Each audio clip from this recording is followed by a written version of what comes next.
in regards to the type of labor you used in slave labor. Yes. But you were very interested in finding a way to transition to free labor, if you could, I believe. So George returned home in March 1797 after serving 2 terms as president. He needed to give thought to the future of Mount Vernon and those living there. One of the many challenges that continued to puzzle him involved his views on the use of enslaved labor, which had been evolving. He sought a way to demonstrate farming without reliance on slavery. He was determined to find a way to free the people he enslaved at Mount Vernon, and cautiously hoped the state legislature would move to gradually end slavery in all of Virginia. First, even my wife does not call me by my first name, so she calls me General. However, I have the use of over 300 people on this property. Again, 8,000 acres. I have the use of over 300 people. However, I own outright 123 of them. Some are rented, but the bulk of them, about 150, belong to my wife's first husband, Daniel Custis. I mean, he died without a will. Because of that, I hope you all have wills.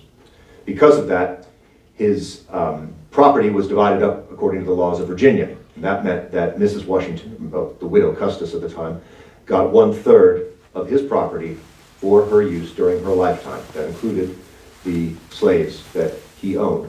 At that time, I believe it was 89 people.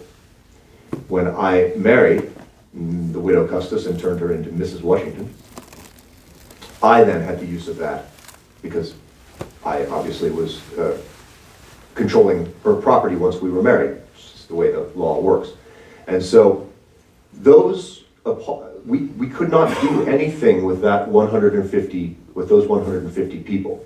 We could not sell them unless we were compensating the Custis estate, because upon Mrs. Washington's death, they pass on to Custis descendants. So they pass on to the grandchildren of her first husband at this point. We couldn't, if they ran away, we were responsible for compensating the estate for the loss.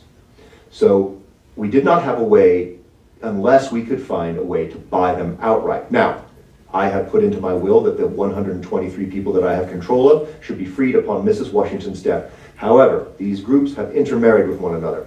So when that moment happens and they are freed, their spouses, in many cases their children, will go on to Custis descendants and will be left behind. It will be dividing families upon. So I did not wish to have Mrs. Washington suffer that, and so that is why I put it in the will that they should only, if I predecease her, that they should be not freed until her death. Now, I have many lands in the west, in the Ohio territory, in the Ohio River Valley, and I am hoping that I could possibly sell those lands in order to compensate the Custis estate, purchase those people, and then I could free them. But 'tis 150 people. Over that many years, 89 people became 150 people. It is unlikely I will be able to complete that work in the years that I have left upon this earth.